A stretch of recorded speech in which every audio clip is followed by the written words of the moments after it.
Bonjour et merci de nous retrouver pour la Foi prise au mot, votre rendez-vous de formation et de réflexion. Nous poursuivons notre série d'avant en vous présentant des portraits de convertis choisis pour nous faire réfléchir à ce qu'est la conversion et ce que cela change dans une vie. Et cette semaine, un destin vraiment exceptionnel, celui d'un jeune peintre qui fréquente Picasso, Modigliani, Henri Matisse dans le Montparnasse des années 20, puis qui devient une vedette des années 30, et puis pendant les années de guerre, rentré au Japon, le voilà une des figures de proue des peintres de guerre de l'armée japonaise, avant de devenir aussi un des peintres favoris du général américain MacArthur. Il rentre en France dans les années 50, il se convertit au cours d'une expérience que mes deux invités vont nous raconter. Il s'agit du peintre Léonard Tsuguharu Fujita, 1886-1968. Et je suis très heureux d'avoir les deux grands spécialistes de Fujita en plateau. Bonsoir Sylvie Buisson. Bonsoir. Vous êtes historienne d'art et vous êtes spécialiste de Fujita. Vous êtes même l'experte. Vous allez nous expliquer de quoi il s'agit. L'experte de Fujita, c'est un métier, donc pour authentifier les tableaux. Et puis, Casimir Buisson, vous êtes, vous, restaurateur d'œuvres d'art et vous aussi, vous êtes spécialiste de Fujita. Alors, peut-être pour commencer, c'est quoi ce métier d'expert ?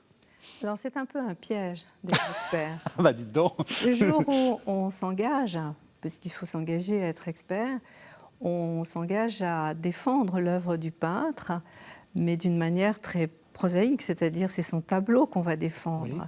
C'est le dessin, c'est la petite gravure que certains de vos confrères ont trouvé pas authentique, par exemple, et vous allez vous battre pour dire ben non, c'est un Fujita parce que ça a été fait tel jour, à tel moment, de cette période, un tel, etc.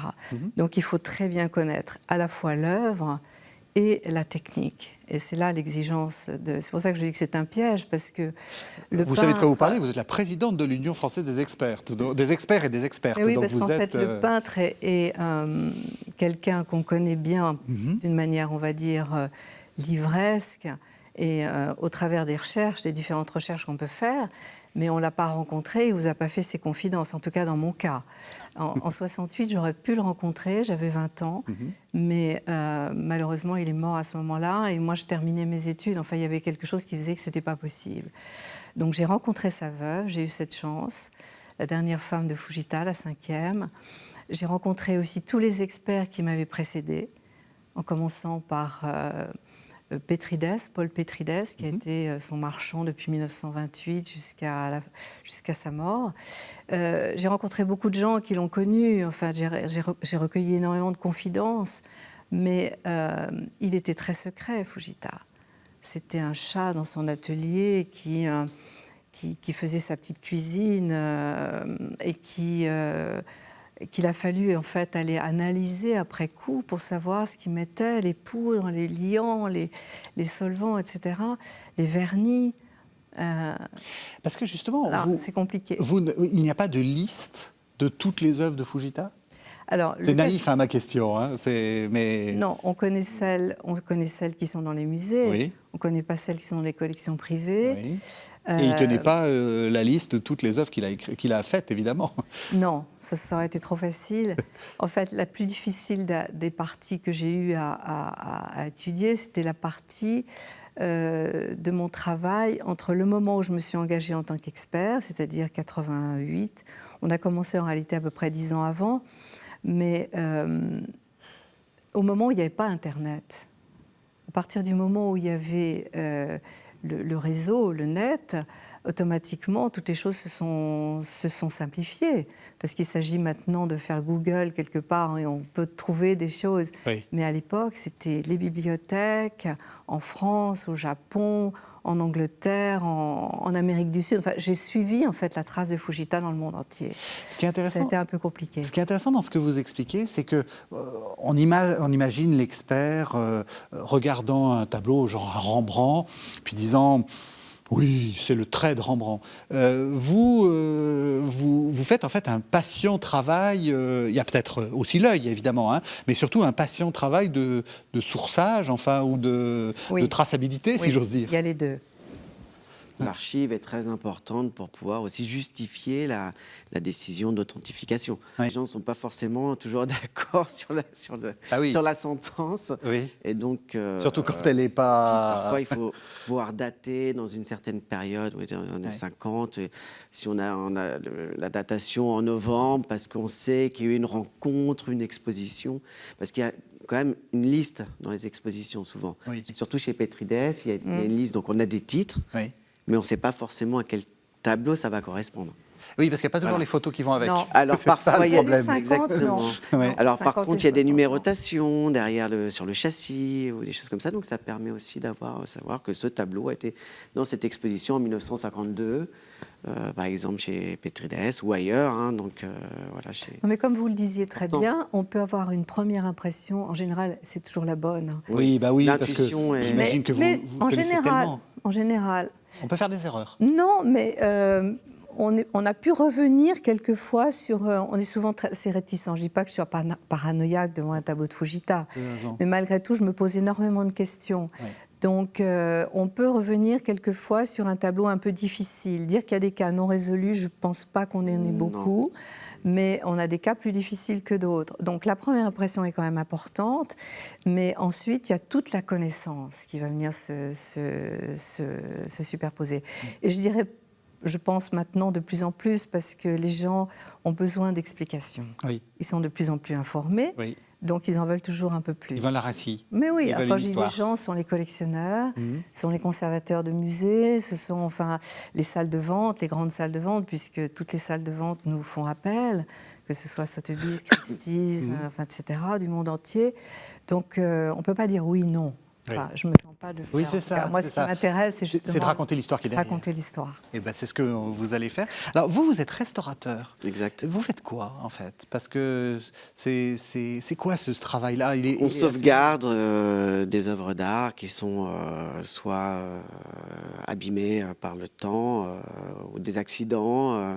Ça passe par un simple nettoyage de la couche picturale pour redonner lisibilité à l'œuvre, mais ça peut être aussi des interventions beaucoup plus importantes. Vous pouvez repeindre. Il peut y avoir des repeints, des retouches qu'on appelle des retouches. Oui. Mais avant de procéder à des retouches, parfois il faut refixer la couche picturale, la consolider, parfois rentoiler. Il y a tout un processus avant d'arriver à la partie finale esthétique, des repeints, un vernis protecteur. Souvent, on a un protocole, disons, de restauration conservative et préventive aussi. Donc, on le met dans les meilleures conditions possibles pour qu'il reste le plus longtemps possible dans un état correct et qui garde sa fonction et lisible. D'accord. Vous aussi, vous êtes expert de Fujita. Est-ce que ça peut intervenir dans votre jugement? Bien sûr. De dire, ça, cette technique-là, non, il ne connaît pas. Ou Bien ça, il n'a sûr, jamais et fait. puis les matériaux utilisés, que ce soit la toile, les châssis, tout est un peu une signature chez Fujita parce qu'il crée son œuvre d'art de A à Z. Du choix des matériaux, il tend ses toiles sur ses châssis, il les prépare lui-même. C'est comme à l'instar des grands maîtres, il est dans une continuité. Il ne prend quand même pas ses couleurs et comme Léonard de Vinci. Il ne les prend pas, mais par contre, il fait des mélanges. Il est possible qu'il l'ait fait, qu'il l'ait essayé, parce que c'est aussi un petit passage obligatoire dans un apprentissage. Voilà, il est vraiment comme à la Renaissance. Il part du principe qu'un tableau, pour qu'il soit original, il faut qu'il soit construit entièrement par l'artiste. C'est facile d'aller acheter une toile chez un marchand de couleurs, un fabricant, et de peindre dessus directement. Voilà, ça a donné une idée plus facile de la peinture. Lui, il veut s'inscrire dans une tradition. C'est ça, c'est pas du tout le ready-made. C'est à la même époque, c'est le ready-made, on prend n'importe quel objet et on le met au milieu du musée en disant c'est une œuvre. C'est pas du tout ça, C'est pas le genre. C'est pas le genre, c'est pas comme ça en tout cas. Le ready-made, c'est lui. Oui, c'est ça. C'est son personnage, on va dire. Est-ce que vous diriez qu'il s'est construit un personnage? Bien sûr. Alors justement... De la même manière que tu parlais de la peinture, il se construit son personnage. Alors, justement, expliquez-nous un peu. Donc, il est japonais. Oui. Il est d'origine... Enfin, donc, il est né au Japon. Oui, il est né dans une famille aristocratique japonaise, voilà. avec une excellente éducation à la base. Donc, il a il est construit sur le principe même du jeune guerrier samouraï. Hein, c'est-à-dire qu'on le dote de toutes les armes possibles pour devenir le plus autonome possible. Et son père est un peu particulier parce que au Japon, en fait, après l'ouverture le Japon a été fermé donc, pendant plusieurs siècles à l'Occident. C'est fermé complètement de 1600 quelque chose à 1800 quelque chose. Enfin, c'est très très long, la fermeture du Japon. Et à l'ouverture du Japon, il y a eu deux sortes de réactions dans les grandes familles japonaises.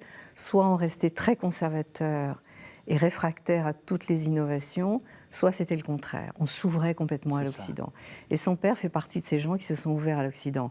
Il est médecin et automatiquement, il va vouloir connaître toutes les nouvelles techniques américaines, européennes, etc., pour enrichir son propre travail. C'est ça. Donc, il a élevé ses enfants dans cet esprit d'ouverture. Il avait tendance à comparer les gens qui n'étaient pas comme eux à des grenouilles qui sont dans le fond d'un puits et qui ne voient pas la lumière. Donc il est tout à fait en phase avec ce moment d'ouverture voulu par l'empereur Meiji. Absolument, Donc absolument. vraiment, on est dans cette, Donc, Fujita cette aristocratie très cultivée, très ouverte. Voilà, très ouverte. Ouais. Mais ce n'était pas le cas de toutes les familles. Non, tout à fait. Et effectivement, tous les gens qui étaient aux Beaux-Arts avaient plus ou moins cet esprit-là, plus ou moins. Oui, parce que déjà, les Beaux-Arts, ce n'est pas très samouraï. Hein. Donc Fujita a eu cette chance, on va dire, de tomber dans une famille qui lui a facilité la vie. Mais son frère est resté très, très conservateur, malgré tout.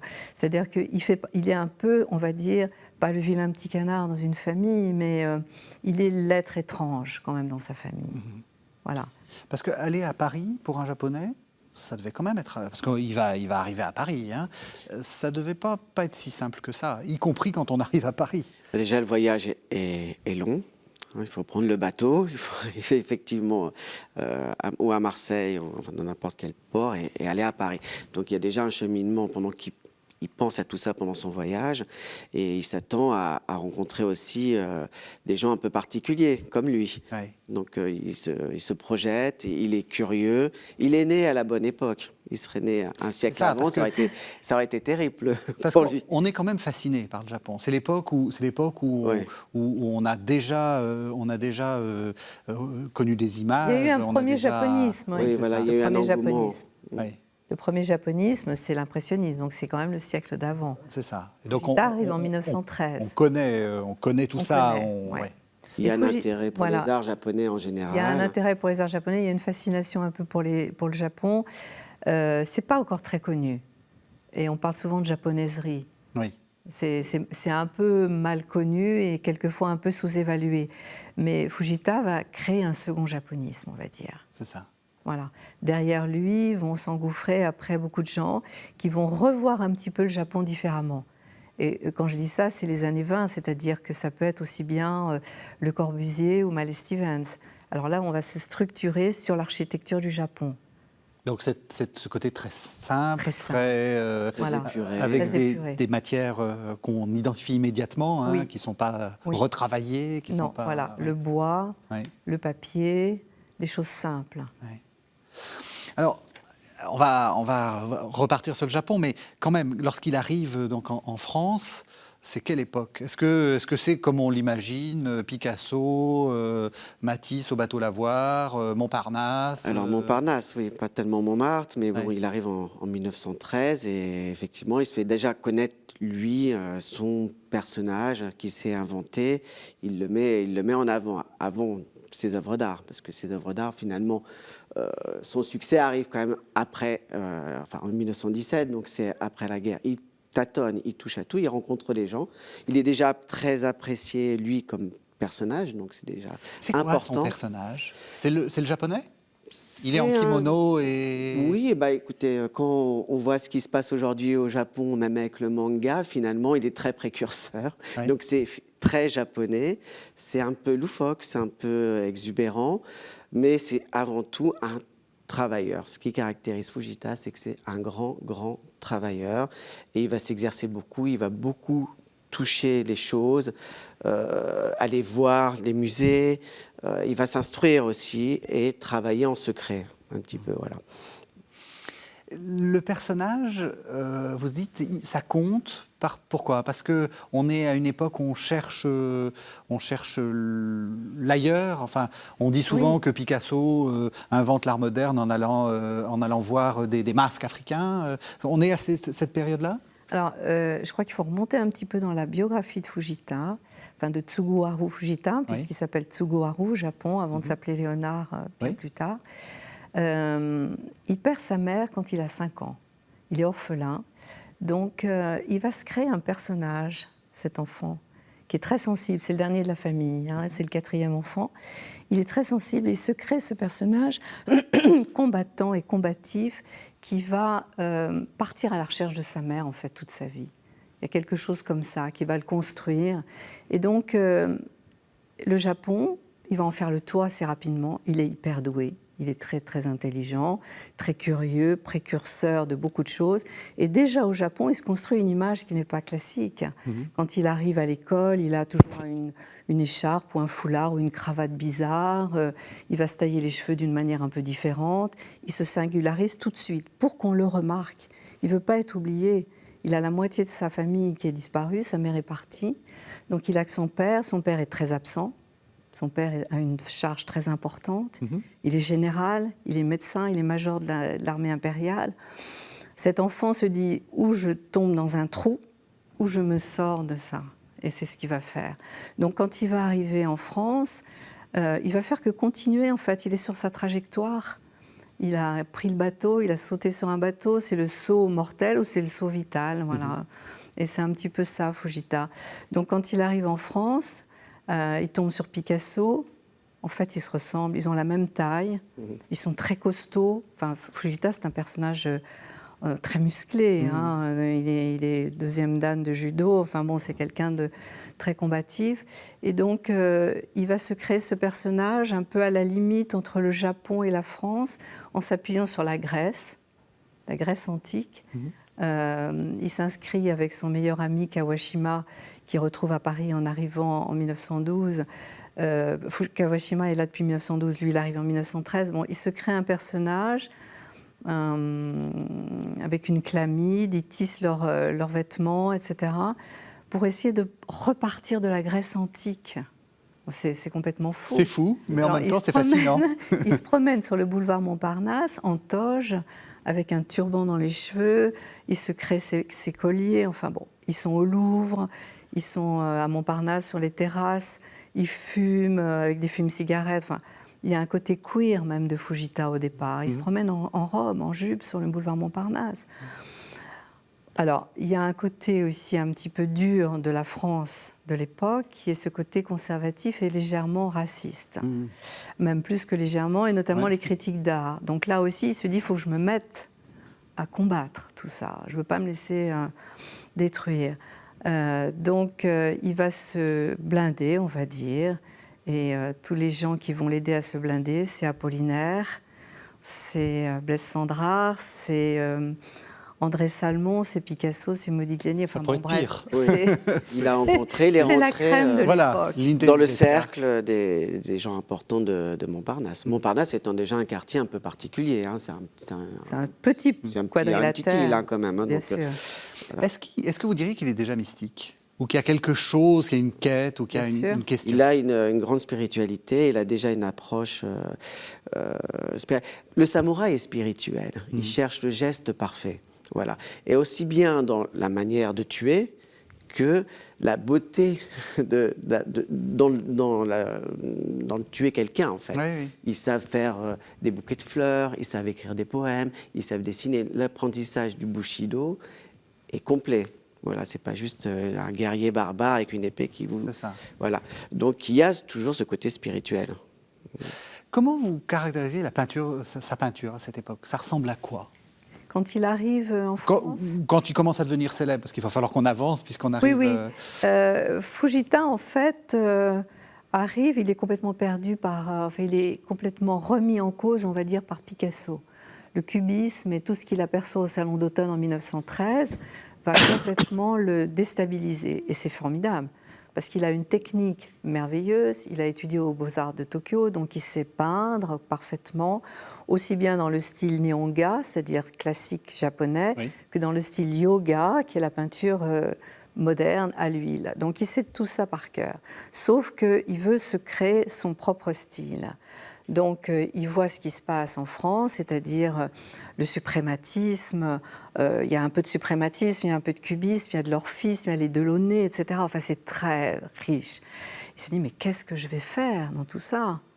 Donc, il va prendre le temps, pendant à peu près 4 ans, il va voyager, il va aller à Londres, il va faire un peu de cubisme. D'ailleurs, son cubisme est merveilleux, sauf qu'il va le détruire. Il va détruire 400 tableaux pour ne pas avoir à être le numéro 2 du cubisme en France. Et Diego Rivera et Picasso étaient catastrophés.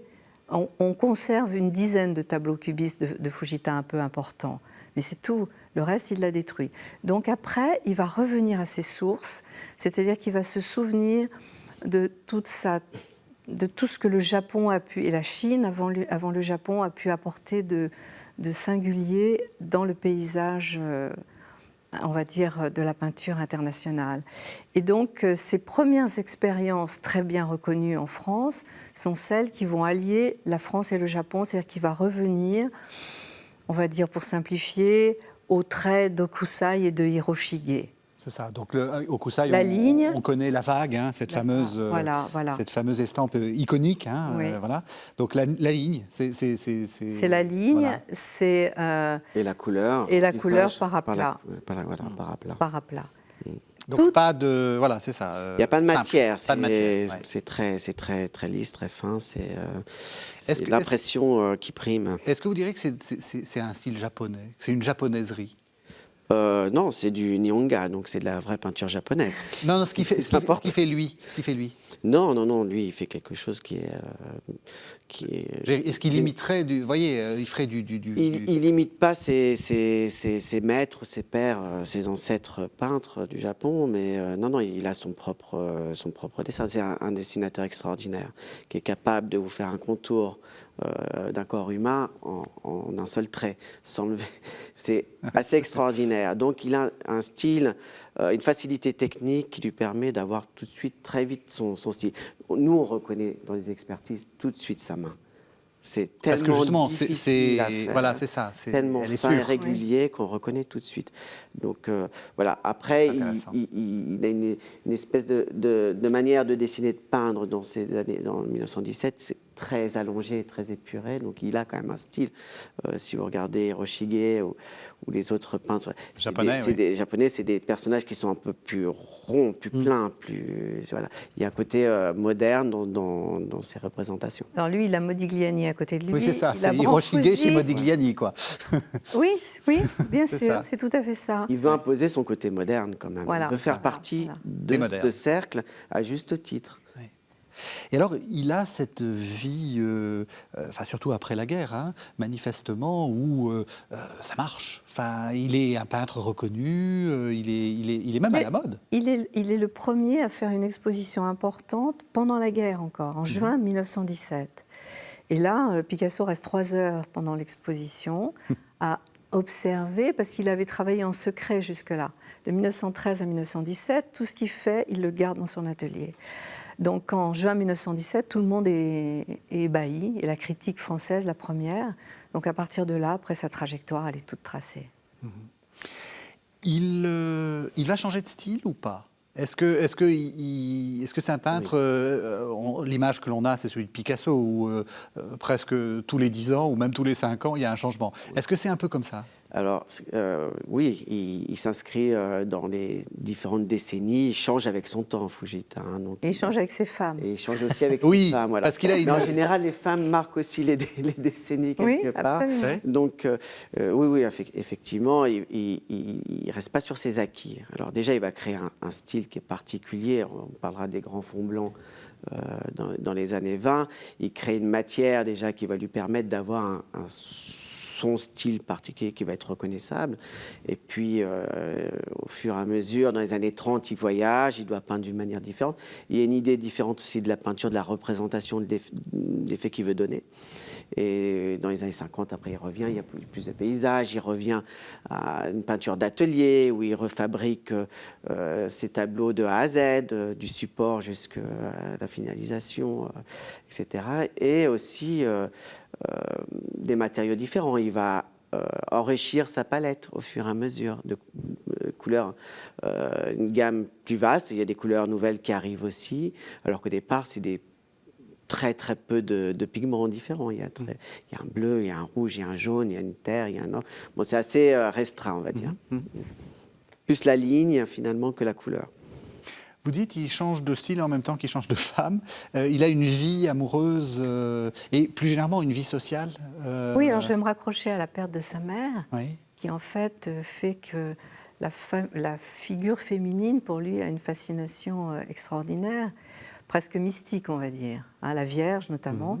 Il va peindre énormément de vierges. Depuis 1918, les premiers fonds or, c'est pour des vierges Oui, ça à c'est l'enfant. très important. Il fait de la peinture religieuse bien avant sa conversion, enfin, Bien ou sûr. de ce qu'on va appeler sa conversion, oui. parce que c'est un peu tout l'enjeu de cette émission. 40 ans avant. On ne peut pas dire qu'il... Enfin, c'est un très long processus. C'est un long processus. Et on a souvent fait le procès de son baptême en disant que ça avait été un peu calculé comme une espèce de publicité autour du champagne Moum et de Reims.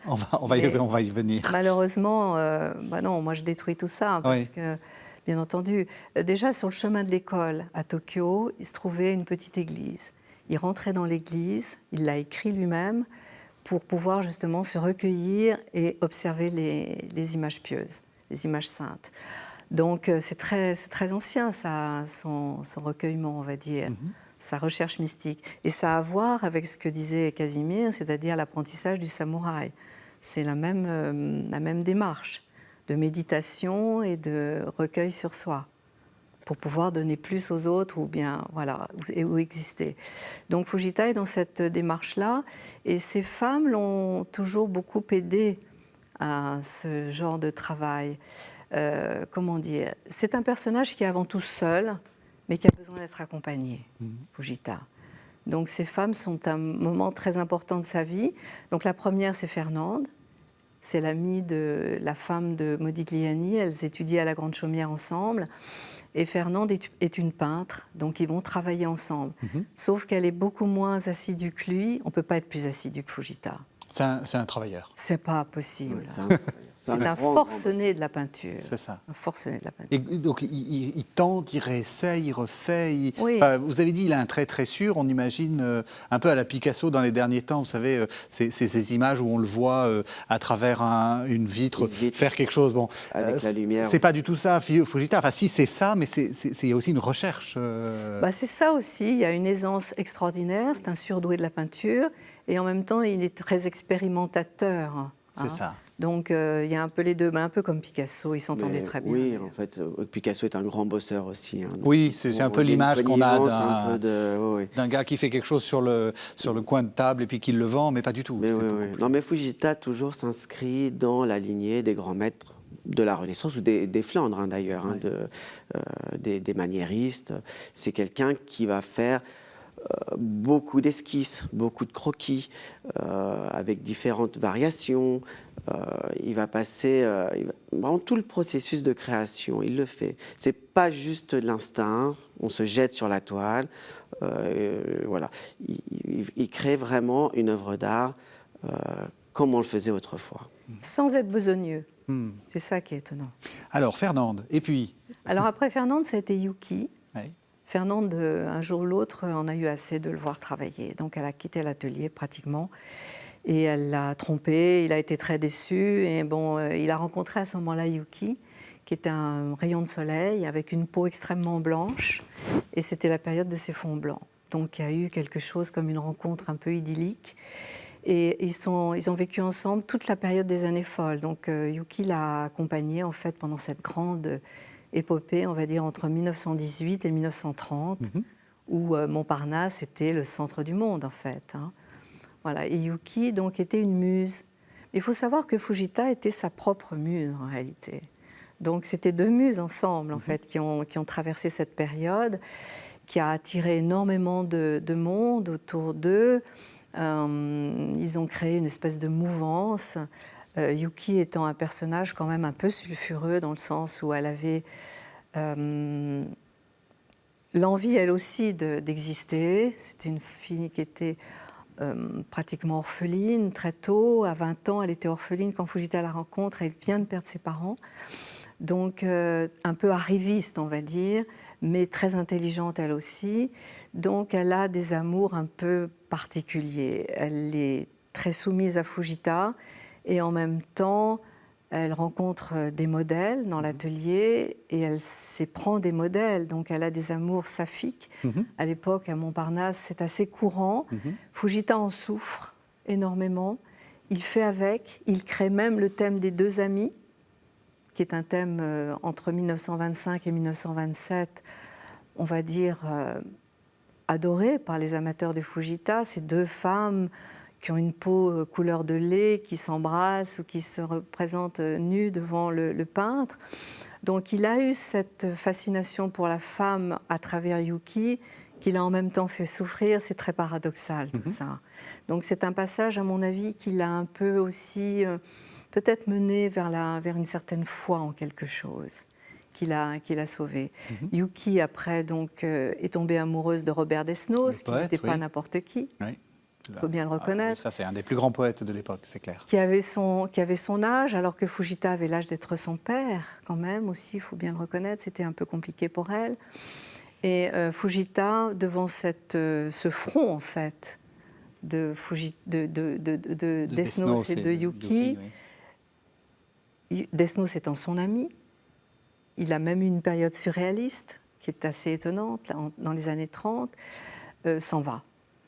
Quitte l'atelier, s'en va, en laissant une lettre que Yuki trouve, qui est une lettre absolument poignante, qu'on peut consulter à la bibliothèque Doucet, la bibliothèque Sainte-Geneviève, devant laquelle on peut pleurer, parce que Fujita fait son mea culpa de ce qu'il aurait dû faire pour la retenir, et en même temps, il lui demande de ne plus jamais le voir. Donc, il part sur un bateau avec son dernier modèle. Il s'en va. Il s'en va. Voilà. Il s'en va. Il s'en va, mais il a préparé son départ. Parce que c'est quand même quelqu'un aussi très organisé. Il est attendu à Rio de Janeiro, ensuite il est attendu à Buenos Aires. Enfin, il va faire le tour de l'Amérique latine pendant 3 ans. Et ça va être 3 ans de succès extraordinaire au bras de Madeleine, qui est une troisième femme. qui est une troisième, qui ne va pas épouser Madeleine. Il ne va pas l'épouser, il n'aura pas le temps. Et puis, je ne crois pas que ce soit le cas. C'est un modèle. Il la considère comme un modèle. En même temps, elle est très inspirante. Elle a un corps de danseuse. Elle était danseuse au Casino de Paris, donc elle est très jolie. Puis elle a un physique plus moderne des années 30 qui va vers les années 40. C'est différent des garçons des années 20. Ça, c'est intéressant. C'est un peu beaucoup plus fine. Beaucoup plus fine, oui. C'est le nouveau modèle. Ça change sa peinture, sa perception aussi. Alors, il faut qu'on avance, puisque le temps passe. Il va avoir une période, donc il a ce grand moment d'errance, enfin, du point de vue de la France, parce que de son propre point de vue, il va dans le monde. Et puis, il se retrouve au Japon. Et comme je l'ai dit, il se retrouve au Japon à l'époque où le Japon est en guerre. Et c'est assez étrange, parce que c'est en préparant cette émission que j'ai découvert ça. Il fait d'immenses tableaux qui sont un peu de la peinture d'histoire. Tout à fait, mais c'est pas du tout du réalisme. Enfin, je pense aux grands tableaux communistes, à peu près de l'époque. On n'est pas du tout là-dedans. Alors, on va refaire un petit passage en arrière quand même, parce que pour que les gens comprennent bien. Quand il arrive au Japon, c'est 1934. Oui, c'est ça. On n'en est pas encore au moment du militarisme japonais. Le Japon, il pense. Il y a déjà un effort de guerre qui est sous-jacent.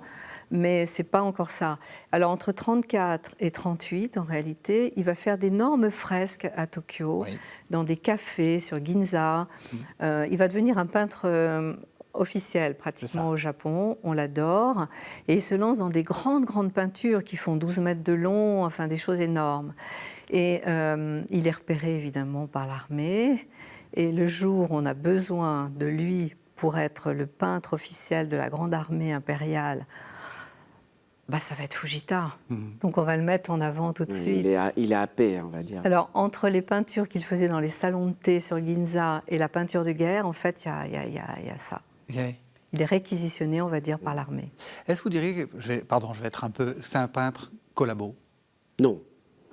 Très bien. Non, absolument Très pas. bien. En tout cas, Voilà. son idée de la peinture, justement, il crée une peinture d'histoire. Oui. Et c'est finalement très romantique parce qu'il il fait un saut en arrière au 19e siècle ça. et il veut peindre comme Géricault, comme David, comme Delacroix, Delacroix, tous les peintres, c'est Camaïeu. Il prend le prétexte, cette obligation qu'il a de devoir justement participer à l'effort de guerre au Japon. Et il le prend lui comme un défi pictural. D'artiste. Je suis content que vous disiez ça parce que ce qu'il fait tenir, hein, extraordinairement intéressant comme peinture. ouais. Parce que, enfin, même plastiquement, c'est très très beau. C'est très beau, ouais, très, Parce que souvent, on imagine, ça s'appelle la bataille de la rivière Kalka ou la charge d'Atou. On imagine des trucs. Pas du tout. C'est une condamnation en fait extrêmement de beau. la guerre. Oui. Alors C'est qu'on très, lui très demandait beau. de faire une peinture, au contraire, à la gloire de l'armée japonaise et des combattants. Et lui, au lieu de faire une allégorie de la guerre, il va faire une allégorie de la mort, contre la mort, en fait, contre la guerre.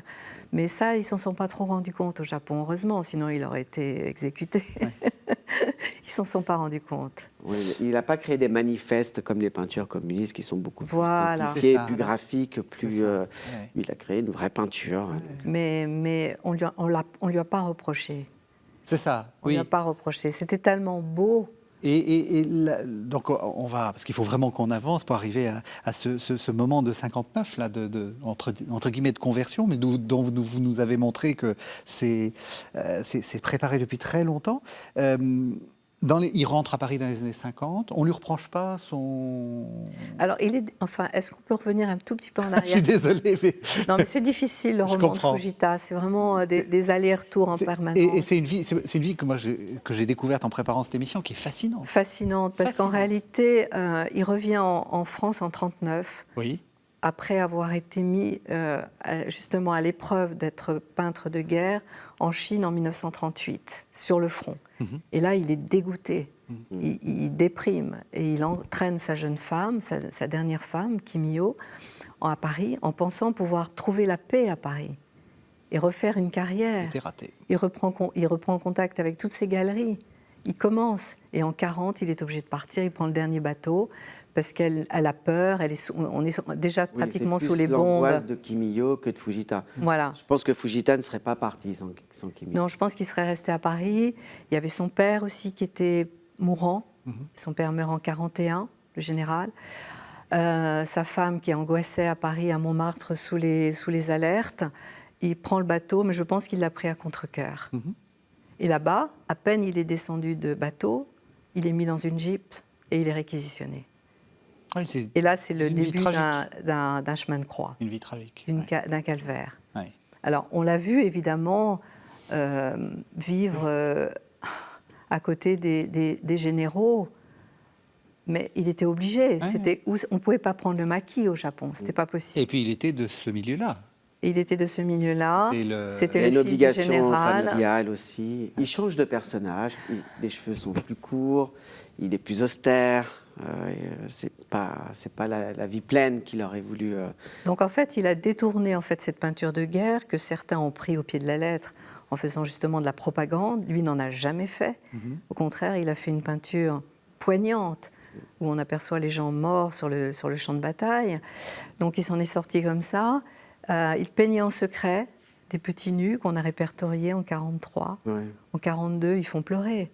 Des petits nus qui cachaient sous le lit pour ne pas les montrer. Il n'avait pas le droit de peindre autre chose que des peintures de guerre. Et ensuite, il a dû, quand les Américains sont arrivés et ont repris la direction du Japon, MacArthur et toute son armée, il a dû dénoncer ses amis, c'est-à-dire dire où étaient les peintures, etc., qui ont été ensuite répertoriées grâce à lui. Pour lui, ça a été un enfer, mais il l'a fait. Il y avait un espèce de devoir qui le poussait à le faire. Mais cette période-là, qui était un peu trouble, effectivement, il ne faut pas la mettre, comment dire, il ne l'a pas vécu, on va dire, d'une manière facile, Mais il ne faut surtout pas le mettre dans la balance négative de Fujita, au contraire. C'est ça. Non, et ce que je trouve intéressant, c'est que c'est beaucoup de souffrance et on va arriver à la conversion. Et ça le mène à tout ça. C'est ça. C'est que c'est Il y a un un homme. traumatisme. Il est presque à la fin de sa vie, en fait, quand il se convertit. Ouais. Et il y a tout ça derrière. C'est pas une conversion de début, un petit jeune qui tout d'un coup. C'est tout ça qui est derrière. Il y a beaucoup de pathos dans tout ça. Ouais.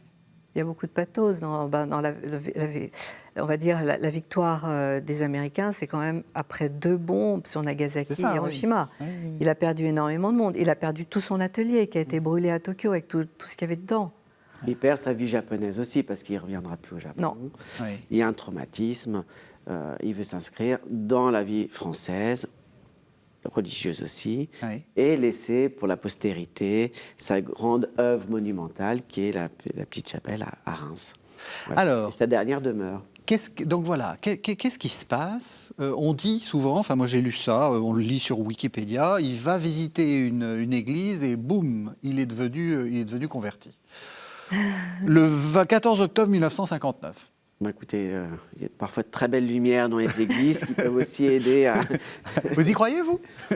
Oui, bien sûr. Tout est possible. Hein. Quand on a envie de quelque chose, on fait en sorte que ça arrive. Oui. Donc lui, il voulait que ça arrive de toute façon. Il y a un cheminement qu'il a fait, qu'il arrive à ça. Et pourquoi pas? La question, c'est pas est-ce que c'est sincère ou pas, bien entendu. C'est est-ce que c'est la fin du processus, en fait. C'est pas le début. Il y a un passage à l'acte du ça. baptême qui met en scène d'ailleurs. Hein, c'est dans tous les journaux, etc. Donc... Ça, c'est le 14 octobre 1959. Oui. Mais sa conversion, l'illumination, il l'a à Saint-Rémy en compagnie de Georges Prade, qui était donc le bras droit de René Laloux, qui dirigeait les Champagne Moum, qui était le président directeur général des Champagne Moum. Et Georges Prade était à l'époque, on appelait ça, la personne qui s'occupe de la presse, enfin voilà. Oui, donc le relation publique du Champagne. Des Champagnes, voilà, Georges Prade. Il visite Saint-Rémy avec Georges Prade à Reims et il a une illumination. Il se met à genoux sur un prie-dieu et Georges Prade lui demande ce qui se passe. Et il lui explique qu'il a quelque chose qui lui arrive, etc. Il aurait pu peut-être se faire prêtre à ce moment-là. C'était vraiment à ce point-là. D'accord. Donc il y a eu un... Voilà. Et comme on l'a dit, très très préparé. Voilà. C'est un homme déjà un peu âgé qui a... Et ça, c'est Georges Prade qui me l'a raconté. J'ai eu la chance de le connaître. Il m'a raconté ce passage-là qui était incroyable. Et il disait, jamais je pourrais me marier dans une église puisque je suis divorcée 3 fois. Ah oui. Il avait très peur de ça. Et Georges Prade a fait tout en sorte de le confier entre les mains des meilleurs prédicateurs, des meilleures personnes qu'il avait pu rencontrer, dont le révérend père Danielou, de façon à le rassurer et à lui faire comprendre que l'Église catholique n'était peut-être pas aussi dure que le bouddhisme ou ce qu'il avait connu au Japon, qui est très codifié, très codé, etc. Donc il a fait un cheminement qui a duré pratiquement 1 an avant son baptême, quand même. Hein. Ça n'a pas été aussi simple que ça. Il est passé par toutes les étapes de la conversion. Et avec un grand bonheur, et essaimant sa route de Madone sur fond or, de grandes peintures représentant... Et c'est ça, est-ce que ça a changé vraiment sa peinture, pour vous? Ou est-ce que c'est déjà... Dans la technique, non. Dans la technique, non. Dans l'approche, non. Il y a plus de couleurs. C'est vrai que sa palette s'élargit quand même. Il y a plus de couleurs. Oui, c'est vrai. On peut dire ça. Et c'est illuminé. Dans les années 30 aussi, hein, quand il peint en Amérique latine, il rajoute des couleurs. Voilà. Il est moins pur, il est plus peintre. Il redevient plus peintre que dessinateur, quelque part. Voilà. Et par contre, la matière, la chimie de la peinture est la même. Il a trouvé quelque chose qui marche bien. Et ça, il va la répéter tout au long. Et est-ce qu'on peut dire qu'il va faire plus de peintures religieuses ou pas du tout? Oui. Oui, quand même. Oui, et de paysages aussi. Il va beaucoup peindre Paris en revenant dans les années 50. Oui. Paris devait lui manquer tellement que... Non, il y a un côté animiste chez Fujita qu'il ne faut pas oublier. C'est-à-dire qu'il va être catholique, d'accord, mais il sera encore bouddhiste et encore shintoïste. C'est-à-dire qu'il a ce sens de la nature qu'on trouve dans le paysage, dans le bouquet de fleurs, dans le chat, dans les animaux, le chien, enfin bon, tout ce qui Bon, c'est très à la mode maintenant de dire qu'on fait partie d'un tout, la biodiversité, qu'une mouche est aussi importante qu'un homme, etc., puisqu'on est tous dans une chaîne qui nous lie. Oui. Fujita l'a en soi depuis sa toute petite enfance, ce concept-là, qui est aussi le concept du yin et du yang, du bien et du mal, de tout ce qui... on fait partie d'un tout universel, et ça, Fujita le traduit très bien dans sa peinture à toutes les époques. Que ce soit à l'époque des années 20 où il peint en blanc et en noir, donc ce fameux yin et yang dans ses nus, on aperçoit ces odalisques blanches sur fond noir, etc. Fujita a en lui cette transcendance, on va dire, qui va le porter au catholicisme, sans oublier non plus le bouddhisme, qui est le culte de la mort, en fait, et le shintoïste, qui est le culte de la vie. Tout ça, c'est Fujita, c'est un grand tout. Et ce que vous dites est très important parce que c'est vrai qu'on a une image de la conversion comme quelque chose qui change tout, etc. La conversion, ça ne supprime pas ce qui a précédé. Enfin, au contraire. Pas dans le cas de Fujita. Au contraire, c'est-à-dire que ça donne sens aussi à tout le reste, y compris, comme vous dites, ces aspects hérités du Shinto. Voilà. Il ne va pas renier pour autant ni sa vie, ni son passé.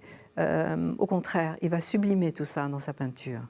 Et le fond or, que l'on aime chez Fujita, notamment quand il peint une nativité ou quand il peint une crucifixion, il vient aussi bien du paravent japonais, le byobu japonais, on l'a tous en tête, ces immenses paravents magnifiques, à plusieurs feuilles, ou bien alors ça peut venir aussi de Giotto. Ouais, Duccio, Giotto, tous les primitifs italiens. Donc en fait, on est et même de l'art déco, de Dunant, tous ces gens qu'il a influencés lui-même et pour lesquels aussi il avait beaucoup de sympathie. Donc en fait, il y a une symbiose qui s'installe chez Fujita. C'est un être très symbiotique en fait, Fujita. Et c'est pas artificiel. Est-ce que vous diriez que c'est un être mystique fondamentalement? Et oui. est-ce que ça a du sens de dire que sa peinture est mystique? Sa peinture est mystique, elle est unique. C'est des petits. Chaque peinture est un petit miracle parce que c'est très très très fragile. Donc ce qui nous est arrivé déjà, physiquement, très très très très fragile. C'est une finesse totale. D'ailleurs, on a souvent des œuvres qui arrivent très abîmés parce que les gens aiment tellement leur petit tableau de Fujita que souvent ils leur donnent une caresse. On a vu un petit chat qui était à moitié effacé parce que la dame à qui vivait ce petit chat peint le caressait tous les soirs avant de dormir. Voilà. Oh, c'est mignon. Oui, c'est très mignon. Ouais. Donc, non, c'est très... Et fragile, très pourquoi? fragile. Parce que les pigments sont... La matière est très cassante, la couche picturale sur cette préparation qui est très épaisse est très très très fine, donc il suffit d'un simple frottement presque avec le gras du doigt pour effacer une partie. La toile est souvent trop fine par rapport à l'épaisseur de la préparation, donc il y a un craquelé qui se crée, et parfois donc des chutes de perte de matière, suivant l'endroit où il est conservé, plus ou moins humide. Etc. Donc ça dit quelque chose de cette recherche, de quelque chose de fugace, de quelque chose Il met tout son être dans chaque tableau ou dessin ou aquarelle qu'il exécute. Donc sa mysticité, il lui fait prendre forme. On pourrait presque dire que chaque tableau est une prière. Ouais. C'est un peu ça. Que ce soit dans un portrait, il aurait aimé vous peindre. J'aurais été ravi d'être peint par Fujita. Non, mais il avait besoin d'avoir un contact, on va dire, très proche avec le modèle. Et il raconte une histoire à chaque fois. Alors, c'est une interprétation. Les gens étaient souvent un peu déçus parce qu'il ne tirait qu'une ligne, en fait, d'un visage. Mais c'est un petit peu ça, Fujita. Donc, en fait, je crois qu'il est resté fidèle à lui-même, à ce sujet-là, depuis le début des années 10, même si son style évolue, jusque dans les années 60. Il aime les gens, il a besoin de ce contact, et sa peinture, effectivement, est plus fragile que lui. C'est ça qui est un peu paradoxal. Ce sont des petites choses précieuses. Ouais, voilà. Parce qu'en fait, il a voulu créer avec sa toile, si on parle uniquement de la peinture à l'huile, il a voulu créer avec sa toile comme un papier. pour pouvoir justement tracer sa ligne très très fine. Comme on fait tomber un cheveu sur un papier, il faut que ça soit extrêmement fluide. Mais pour créer cette fameuse peinture blanche qui lui a permis de peindre, puisqu'il n'achetait pas ses toiles préparées, il les préparait lui-même. Il faisait un mélange à base de kaolin, de carbonate de calcium, de colle animale, etc. Il passait plusieurs couches, il faisait des glacis comme ça. C'est très savant. Qui était fragile en réalité, mais il voulait pouvoir dessiner dessus avec l'huile et avec l'eau. Comme si c'était un papier. Oui. Comme si c'était un papier. Comme si c'était une feuille de papier. Donc, et en même temps, disons, la partie noble des œuvres d'art, c'est-à-dire sur toile, montée sur châssis, avec une épaisseur quand même assez relativement importante par rapport à la couche picturale, qui est très très très très fine. Il n'y a pratiquement pas de matière. Voilà. Donc il y a toute une alchimie, il y a la préparation est épaisse, le tissu est fin, la préparation est épaisse et la couche dessus est très très fine. Donc tout ça, c'est les restaurateurs de peinture s'arrachent les cheveux. C'est très compliqué. Oui, c'est très réactif. Et en même temps, ça lui plaisait. Parce que le japonais n'aime pas les choses clinquantes, il aime les choses un petit peu souffrantes. C'est ce qu'on appelle le wabi-sabi. Vous savez, c'est ce culte du patiné, du pas parfait. D'ailleurs, quand il vernit un tableau, c'est jamais sur toute la surface. Jamais. Il prend un pinceau, il fait comme ça. Il met en relief certaines parties du tableau, rend un peu assez hétérogène l'ensemble pour justement ce wabi-sabi, ce côté un peu vintage, toujours dans la même idée des tableaux anciens en fait. Il retranscrit ça, il crée même certaines patines à sec sur ces peintures finies que souvent on confond avec de la salissure et qui parfois sont trop nettoyés les tableaux de Fujita malheureusement, mais c'est parce que il y a la non-connaissance de cette technique. Voilà. Une toute dernière question parce qu'on est vraiment à la fin de l'émission. Si on a envie d'aller voir du Fujita, où est-ce qu'il faut aller? Est-ce qu'il y a un endroit où on peut en voir? Quel serait le conseil que vous donneriez? Alors, il faut aller au Japon. Oui. Au Japon vient de s'ouvrir d'ailleurs récemment un nouveau musée Fujita à Karuizawa, qui est une petite ville à peu près à 1 heure de Tokyo. Il y a un musée aussi qui présente énormément de ses œuvres dans le nord du Japon, à Akita. Akita, donc. Et si on n'a pas les moyens d'aller au Japon? Et en France, au musée d'art moderne de la ville de Paris, au centre Pompidou, au musée Carnavalet. On peut aller visiter évidemment la maison Atelier Fujita, où sa dernière demeure, dans l'Essonne. Donc il y a plein d'endroits. Et avoir la chance aussi de rentrer dans certaines collections privées. Mais malheureusement, elles sont très privées. Ça, c'est réservé qu'à vous. Merci, en tout cas. Merci beaucoup. C'était passionnant. C'était absolument fascinant. Merci de nous avoir fait découvrir cette figure tellement intéressante de Fujita. Merci de nous avoir suivis. Vous savez que vous pouvez retrouver cette émission sur le site internet de la chaîne, www.ktotv.com. Et on se retrouve la semaine prochaine pour un nouveau numéro de La Foi prise au mot consacré à cette série d'avant.